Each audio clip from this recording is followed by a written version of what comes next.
জামাত শুরু হয়ে 1-2 রাকাত শেষ হয়ে গেলে কিভাবে জামাতে অংশগ্রহণ করব, বিশেষ করে ইমাম সিজদারতে থাকলে কি করব? ইমাম সাহেব একটি সালাম ফেরানোর পর নাকি 2টি সালাম ফেরানোর পর বাকি রাকাতের জন্য দাঁড়াতে হবে? খুবই সুন্দর প্রশ্ন। জামাত শুরু হয়ে গেছে, 1 রাকাত বা 2 রাকাত শেষ, আপনি আসতেছেন জামাতে যোগদান করার জন্য, ইমাম সাহেব রুকুতে চলে গেছে বা দাঁড়ায় গেছে, তখন কি করবেন? আস্তে আস্তে হাঁটবেন না খেচে দৌড় দিবেন? কি বলেন? জামাত শেষ হয়ে যাচ্ছে, তখন কিভাবে যাবেন? আস্তে আস্তে যাবেন না জোরে যাবেন? সব তো শিক্ষিত মানুষ দেখা যায়, মাশাআল্লাহ মাশাআল্লাহ। এই এলাকায় মানুষ কোরআন হাদিস সম্পর্কে ভালো জানে, বোঝা গেছে।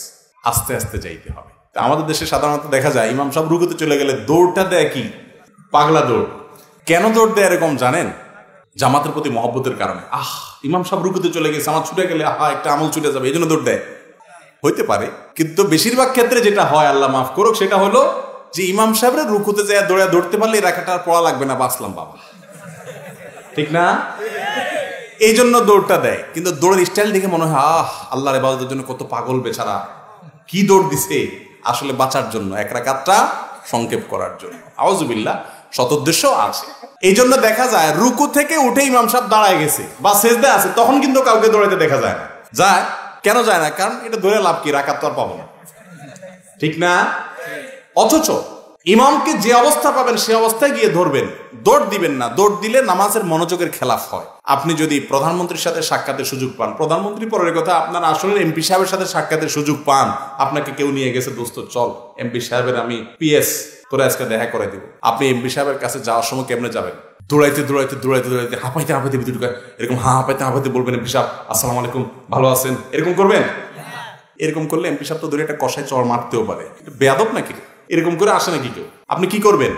খুব সুন্দর করে হাতা গোছায়, আর টুপি তো করবেন না, ওই জায়গাতে অনেকে টুপি পরে না, আর পরলেও পকেটে রেখে দেয়, আল্লাহ মাফ করুক। যাই হোক, জামা কাপড় গোছায় ফিটফাট করে খুব ভদ্র ছেলের মতো আস্তে আস্তে ঢুকবেন, তাই না?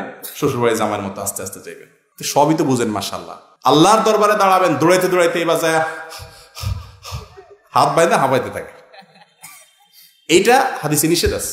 নবী করিম সাল্লাল্লাহু আলাইহি ওয়াসাল্লাম বলেছেন, ফামা আদরাকতুম ফাসাল্লু ওয়া মা ফাতাকুম ফাতিম্মু।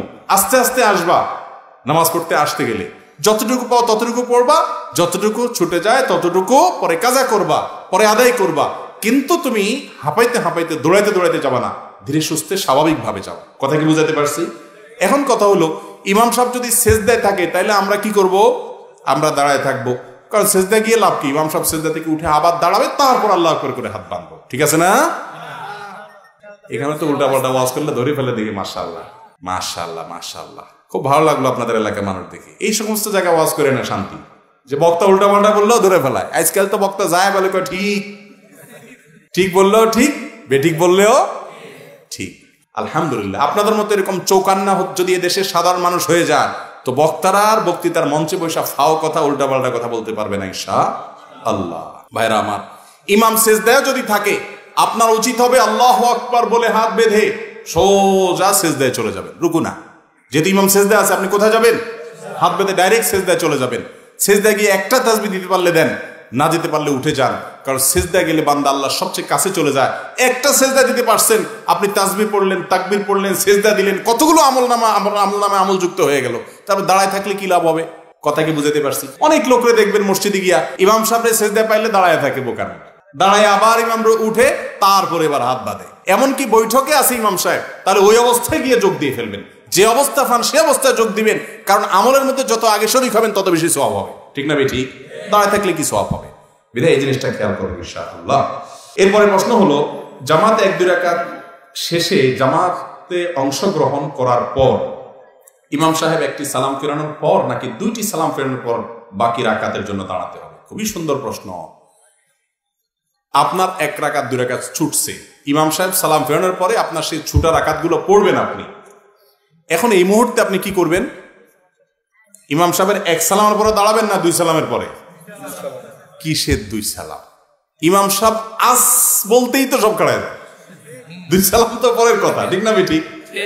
অনেক লোক দেখা যায় ইমাম সাহেব আসা এখনো বেচারা সালামও কয়ে পায় নাই, তার আগে দাঁড়ায় গেছে। আল্লাহ তাআলা আমাদেরকে হেদায়েত দান করুন। ভাইরে, কিসের জন্য তাড়াহুড়া করতেছেন বলেন? ইমানদারের কাছে নামাজের চাইতে গুরুত্বপূর্ণ কোনো কাজ থাকতে পারে না। যে নামাজ থেকে এখন বাঁচার জন্য চেষ্টা করতেছেন, একটা সময় আসবে মৃত্যুর পর, একটু চাইবেন আবার ইবাদতের জন্য, সুযোগ আর হবে। ও যুবক ভাইরা, এখন নামাজ পড়তে যান না। একটা বয়স আসবে যখন মনে চাইবে একটু মন ভরে আল্লাহকে সেজদা করি, কিন্তু পারবেন না, চেয়ারে বসে পড়তে হবে, একটু মন ভরে সেজদাও করতে পারবেন না। ঠিক না ভাই? ঠিক। অতএব এটা করা যাবে না। 1-2 রাকাত ছুটে গেছে, ইমাম সাহেব দোনো দিকে সালাম ফিরাবে, শেষ করবে, তারপরে আস্তে ধীরে দাঁড়াবেন। কয় সেকেন্ডের বেশ কম, 1-2 সেকেন্ড। আমরা নামাজের মধ্যে যেভাবে হিসাব করি তাতে মনে হয় আমরা সময়ের খুব দাম দেই। 2-4 সেকেন্ডের অনেক মূল্য আমাদের কাছে। সেই মানুষটাই বাইরে হইয়া মোবাইল হাতে 10-20 মিনিট নষ্ট করে। ঠিক না ভাই? ঠিক। আল্লাহ তাআলা আমাদেরকে হেদায়েত দান করুন, আমিন। আমরা একটু দুরূদ শরীফ পড়ি ভাই। আল্লাহুম্মা সাল্লি আলা মুহাম্মাদিন ওয়া আলা আলি মুহাম্মাদ কামা সাল্লাইতা আলা ইব্রাহিম ওয়া আলা আলি ইব্রাহিম ইন্নাকা হামিদুম মাজিদ। আল্লাহুম্মা বারিক আলা মুহাম্মাদ